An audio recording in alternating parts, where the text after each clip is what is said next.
Hi, everybody. Welcome. Sometimes all you need is to start the day singing or trying to read your dog's thoughts or trying to walk through a small flock of birds without them flying up. Well, that takes some real stealth. Well, I did all three those things this morning. Plus, I watched the most hilarious Chihuahua song on Instagram this morning. So I am treading light. The mop killer has retired.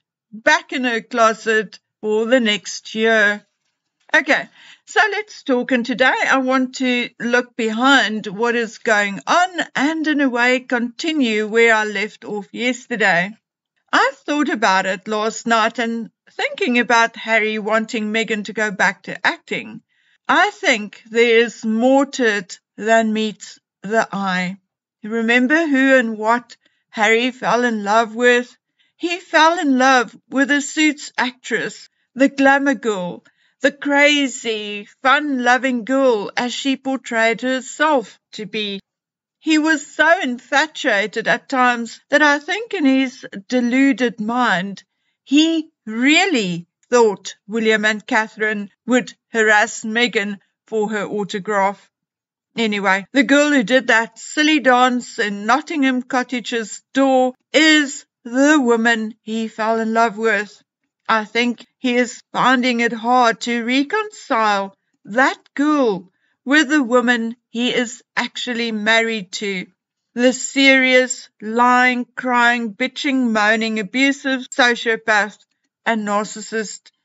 I think that consciously or maybe subconsciously, he wants the silly, funny, happy actress back. Of course, we know better. In numerous pieces of footage, we have seen Meghan the actress operate. We have seen the hateful narrowing of her eyes, the bitchiness with a smile. We heard of her diva attitude, her lying even as a child, her jealousy, her pushiness, her bullying of assistants and crew, her dishonesty, taking clothes from the set and shoes from a shoot. The list goes on and on, but we are on the outside looking in. Harry was knee-deep, or shall we say, todger-deep in it. He was wooed and gaslit and entertained, and ultimately he should have heeded his grandfather's advice when he said, "One steps out with actresses, you do not marry them." Ultimately, I think Harry missed being gaslit. Now he has to deal with the real Rachel Meghan every day, and that is anything but pleasant, I think. And I really think that he thinks he'll be turning back the clock if she goes back to acting. Maybe someone should sit down with him and tell him that is not how things work. I also read that Harry is looking for property in Britain so that he can stay over and catch up with family and friends, those who chose sides and are now basically no longer fans of Harry and Meghan. Now, I think that is just a spin. It may, at most, be 5% true. But have we forgotten that since Harry and Meghan were forced to give up Frogmore Cottage, he is stuck without a British domicile? Have we forgotten about the tax implications of that? Have we forgotten that without a domicile in Britain, Harry cannot and will not be called on to act as Councillor of State? There are also whispers of changing the law so that British titles can only be used in Britain. You move away out of the country, you lose it. That you cannot act as Councillor of State or become regent unless you are permanently domiciled in Britain. Although I think nothing will be done about that in particular until after the elections. And remember that after the elections, Harry may even be worse off than he thought, as there is a chance that Labour may come in, and I hear that Keir Starmer is not a particular fan of royalty, and he may very well start by ridding Britain of a certain Duke who now resides in Montecito, and that may even buy him some votes. I mean, who knows? Now look, I do not buy into the Conservatives' narrative that Keir Starmer will seek to abolish the monarchy, because although he admitted to being a Republican at heart, but does not mind the monarchy in practice and has even made it clear that he will uphold the institution of the monarchy. But according to Clive Lewis, Keir Starmer will be forced by his party to make changes to the monarchy, like scaling down in cost and size, to be less opaque and more open and fit for purpose and grounded in service rather than servitude. Now, whether or what I agree with or not is indeed not applicable here, but I think there is a distinct possibility that Labour may take a stronger stance and may very well bring the hammer down on Harry, and I think Harry had been warned, and I think that is why there is this sudden rush to buy a property in England. That, and of course everything else I just told you.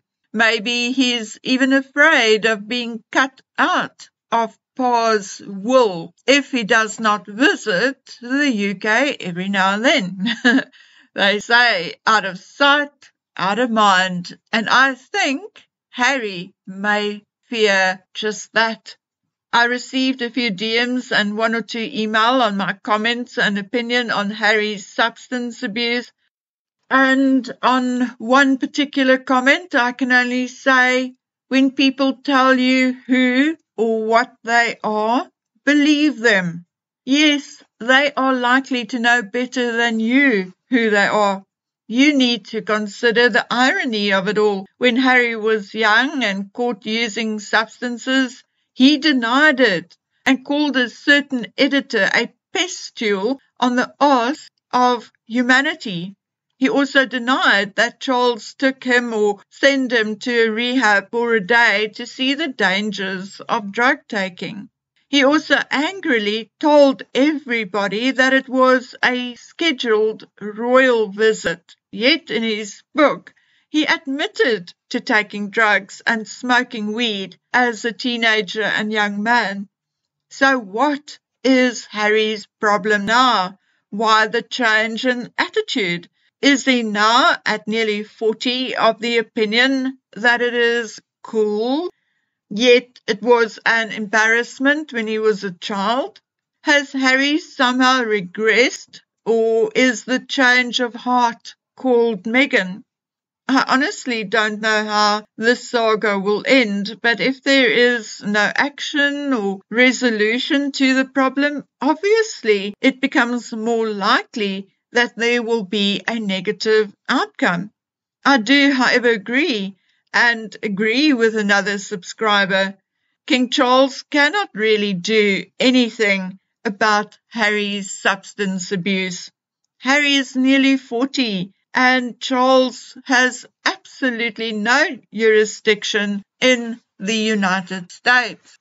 There is absolutely nothing he can do to force Harry to reevaluate his lifestyle. I do, however, believe in the very hard, very difficult, tough love, action and stance because I have seen it work.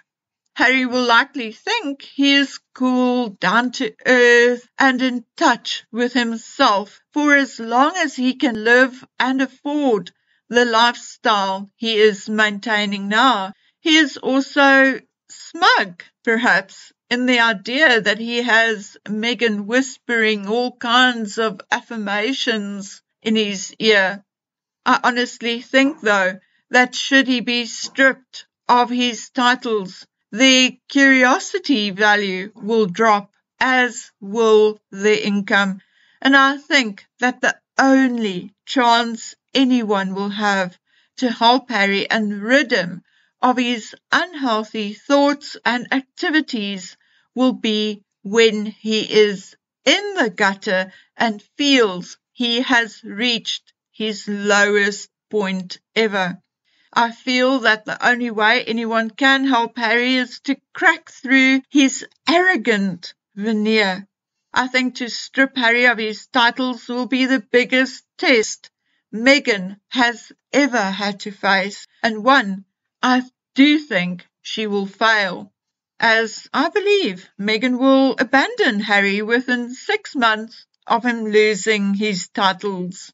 Only then, with no more words of bitter jealousy in his ear and no way to prop himself up with money and celebrity, will Harry truly ask for help and accept it.